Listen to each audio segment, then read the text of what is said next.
on pingul, närvid on väga pingul ja nüüd ongi huvitav olukord, et mina, kes ma ei peaks üldse närvitsema, olen ka väga närvis. Finaalsaate eel oli Krimmiruumis õhk täis särtsu ja pinget. Kõik ju tahtsid teada, kes juubelihooaja saatevõidu endale napsab. Alika Miilova. Alika vaimustas nii žüriid kui ka publikut enda kananahka tekitava esitlusega.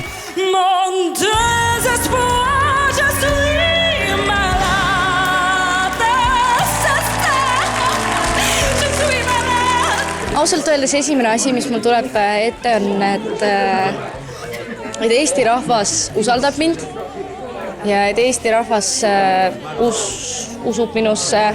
Mul on raske kuidagi seda panna sõnadesse, on ju, aga ma tahaks öelda kõigile suur aitäh iga hääle eest päriselt. Kui me vaatasime, siis mõlemal küljel emad pisardasid. Ja mul on tõenäoliselt natukene meike veel laiali, et ta andis absoluutselt kõik endast, mida üldse sai anda. Seejuures ei olnud ju sugugi kindel, kas Alika enda kostüümis üleüldse hingata saab. Mis sul on, sa kägistad ennast? Ei no ongi, siin on jah, peentöö on ju, et mitte niimoodi olla. Aga jah, see on originaali truu on ju. Aga nagu häälele siis ilmselt teeks pigem kahju, kui see kägistama hakkab või oleks see nagu abiks kuidagi selle heli juures? Ma arvan ikka oleks pigem halb, kui see juhtuks. Siin finaalsaates ei ole miski nagu tavaliselt, et paljude osalejate jaoks on siin särtsus ära ja nii mõnegi jaoks on ka täna selline eriline üllatus siin varuks, mis toob välja ka mõnedki rõõmupisarad.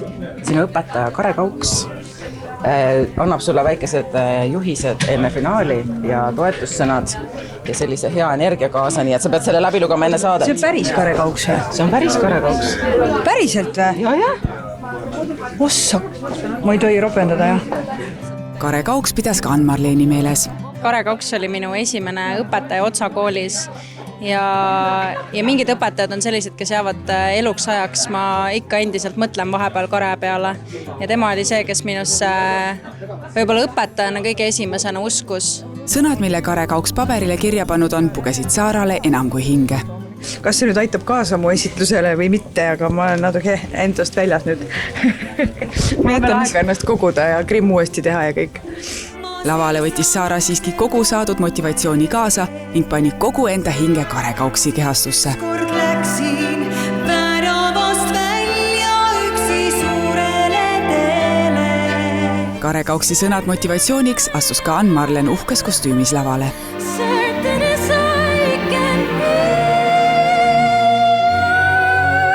Ma ei ole kunagi nii palju ühegi laulajaks harjutanud, ma käisin iga päev proovis ja terve see 2 nädalat, mis meile anti, siis ma olen ikkagi suurem osa oma ajast veetnud proovisaalis ja võib-olla sotsiaalset elu vältinud, sest see oli mulle kuidagi endale väga oluline. 4. finalistina astus üles Kadri, kes võttis endaga lavale kaasa nii Curly Stringsi kui ka viiuli. Jaabrit on saanud kindlasti kuulata mõnesid saagi meenutavaid või mingeid muid siukseid huvitavaid kiuksavaid helisid. Kui palju sul siis kokkupuudet viiuliga enne üldse olnud on või kui suur väljakutse see on? No selles mõttes on suur väljakutse, et niimoodi nagu Eeva Talsi mängida ma tingimata ju ei oska. Ma ei ole jah õppinud nagu selles mõttes viiulit, nagu ma õppisin klaverit lastemuusikakoolis. Aga ma väiksena mängisin oma ema ja isaga nagu lihtsalt kõrva järgi. Ja sellest ma ei oskagi seda hoida nagu päris viiuldalt kuskil siin niimoodi korralikult. Seda viiulit ja mul pole seal õigeid komponentegi selle viiuli küljes. Finaalsaade oli täis naiselikku energiat ja nii kehastusid ka kõik poisid vähemalt ühe korra naisteks. Kõik koos tuldi lavale ka lisaettastega. Siin kaadri taga toimub ju palju enamat kui see, et lihtsalt lauldakse hääli soojaks.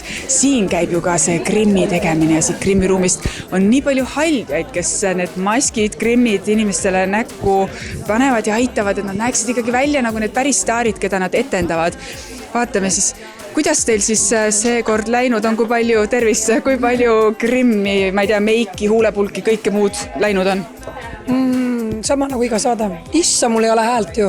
Hääl on ära lauldud juba. Alati on palju tatuude katmisi, palju parukaid ja karvu ja liimi ja kõike läheb palju. No kõige lemmikum on tegelikult ikkagi parukatest lahedaid suuri soenguid teha või luua midagi, mis kohe muudab inimest.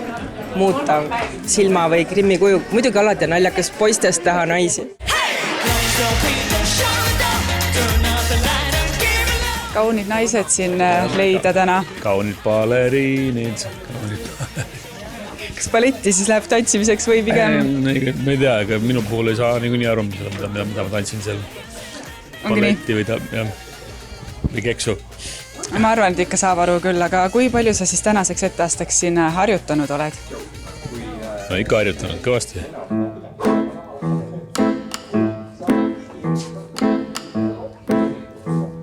No nii, kas viimased harjutused veel, vabandust, enne kui läheb actioniks? Tervist! Kas profilt saaks õppida? Ega siin pikka juttu ei ole, siin tuleb ainult teha. Ja nii käibki? Jah, nii on. Mis siin keerulist? Lavale abiks oli Alo tulnud Silverile, kes oli lisaks ka enda bändikaaslased ahvikostüümidesse pistnud ja lavale kaasa võtnud. Vaatan, et sul on käe peal mingi spikker ka tehtud või? No ja vaat sõnade õppimine, ta on päris ära kulunud juba kausalt, ega siin väga veel välja ei loe. Aga sõnade õppimine on mul terve elu olnud niisugune väljakutse.